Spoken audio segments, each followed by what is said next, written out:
La passe de la goule. Chapitre 10. Edwin n'ordonna pas de pause à la mi-journée. Il fallut se contenter d'un bout de pain d'herbe et de pâté de thermie grignoté sur sa selle ou sur son banc. Camille sourit en se remémorant sa réaction dans la charrette de Woubou, le marchand de graines. Aujourd'hui, elle appréciait la charcuterie insolite, fortement épicée, et la manie des Alaviriens d'incorporer des herbes à leur préparation culinaire. Elle se sentait bien. La nuit passée en partie sur le dos de Murmure lui avait ouvert un monde de sensations. Elle s'accordait parfaitement avec sa monture, et était reconnaissante à Eyana de lui permettre de vivre cette expérience avec son cheval.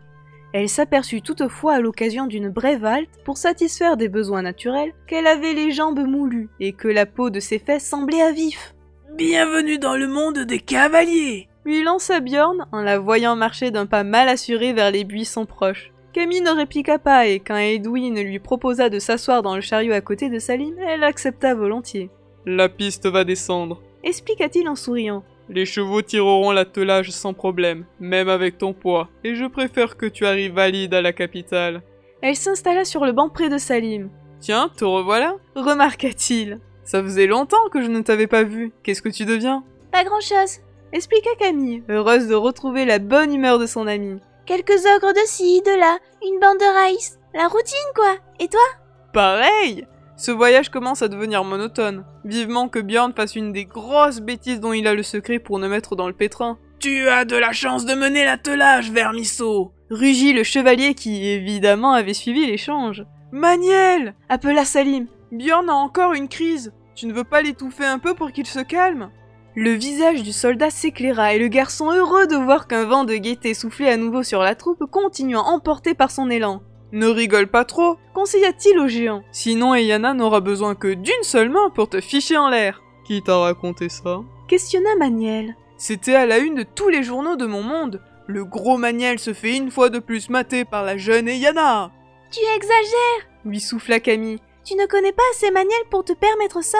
Mais le soldat éclata de rire, imité par Bjorn et Eyana. Salim décida de lancer une dernière boutade. Cela dit, même Eyana n'est pas parfaite. J'ai cru comprendre qu'elle s'était volontairement liée par serment à sauver 3 fois la vie d'Edwin.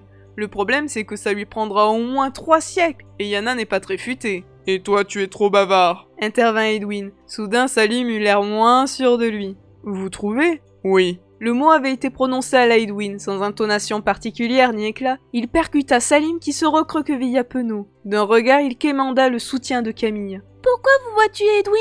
se borna-t-elle à lui demander. « Alors que tu tutoies les autres ?» Ce n'est pas tout à fait vrai, rétorqua Salim, heureux de la diversion. Je dis également vous à Maître Duham. Pour Artis, je ne sais pas. Je ne suis pas sûr de lui avoir déjà adressé la parole. D'ailleurs, toi aussi tu vous vois Edwin. Pour Maître Duham, d'accord, l'interrompit Camille. Il pourrait être notre grand-père, mais Edwin, il n'est pas plus âgé que Maniel et à peine plus que Bjorn. Salim réfléchit un instant et haussa les épaules. Je ne sais pas, il me donne l'impression de ne pas être complètement humain. La seule fois où je l'ai entendu rire, c'est lors de la bagarre dans le lac, avant qu'on parte chercher ton frère. Le reste du temps, il réfléchit, donne des ordres et agit. Un peu comme une machine, tu ne trouves pas? Il parlait à voix basse, persuadé que personne ne les entendait. Ils furent surpris lorsque, derrière eux, Maître Duham intervint. « Ne jugez pas trop vite, » conseilla-t-il d'une voix faible. « Il y a dans le passé d'Edwin Tillilan de quoi remplir 3 vies normales. Il a consacré son existence à l'Empire et sans lui, nous serions depuis longtemps sous le joug haï.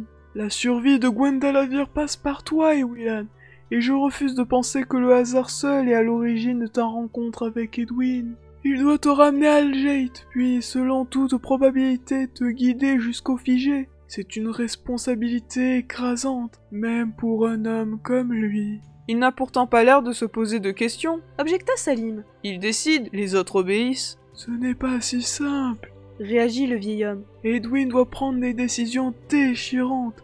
Il a simplement la force de garder ses doutes pour lui, afin de ne pas nous écraser.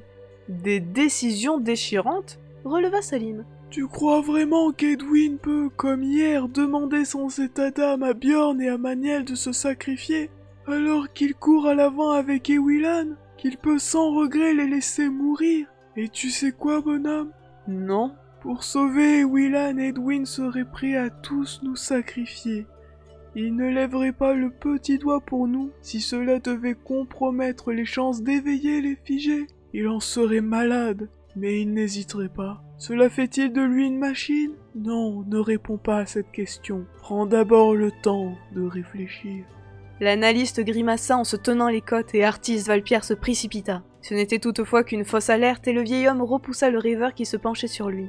Ça va, Artis. Affirma-t-il. Je tiens bon. Camille caressait la sphère-graphe dans sa poche.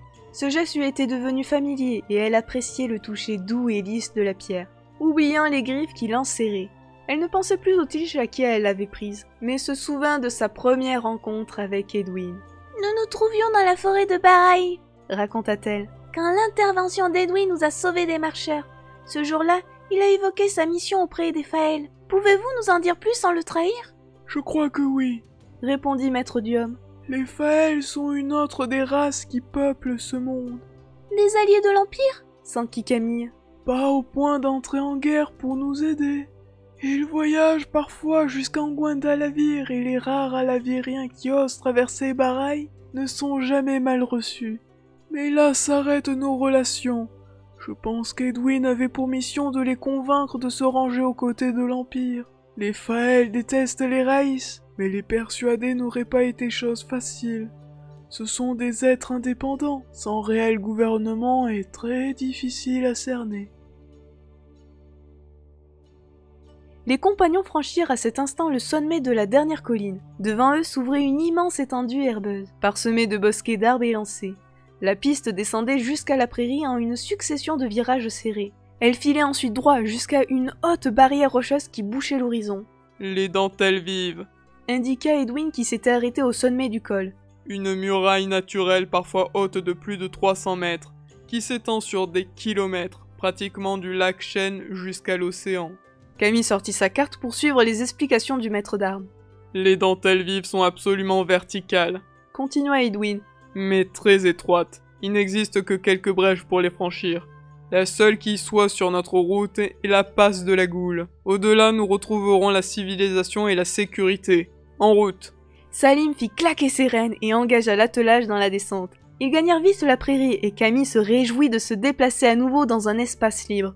La végétation dense des collines de Tage, son absence de perspective l'inquiétait, surtout depuis l'affrontement avec les ogres. La journée tirait à sa fin, le ciel se teignit peu à peu de couleurs vives et un vent frais se leva, apportant avec lui une touche de bien-être. J'aimerais que nous franchissions la passe avant la nuit. Insista Edwin. La prairie est plus sûre que les collines, mais on peut toujours y faire de mauvaises rencontres. Nous sommes loin des dentelles vives? Demanda Camille qui avait du mal à trouver des repères pertinents dans l'immensité qui s'ouvrait devant eux. 2 bonnes heures à ce rythme. Répondit Edwin. Nous camperons à l'entrée de la Goule. C'est là que nous nous défendrons avec la plus grande efficacité si nous sommes attaqués. Vous nous avez parlé des goules, s'inquiéta Salim. Vous avez même précisé qu'elles étaient plus terribles que les ogres. Il n'y a pas de Goule dans le sud de Gwendalavir depuis des centaines d'années. Le rassura Edwin. Je pensais plutôt à des animaux. La prairie regorge de bêtes sauvages, et un tigre ou un ours élastique peut parfois s'avérer aussi dangereux qu'un ogre. Les hurlements qui s'élevèrent à cet instant derrière eux n'étaient pourtant pas poussés par des animaux. Une horde race venait de se matérialiser au bas des collines.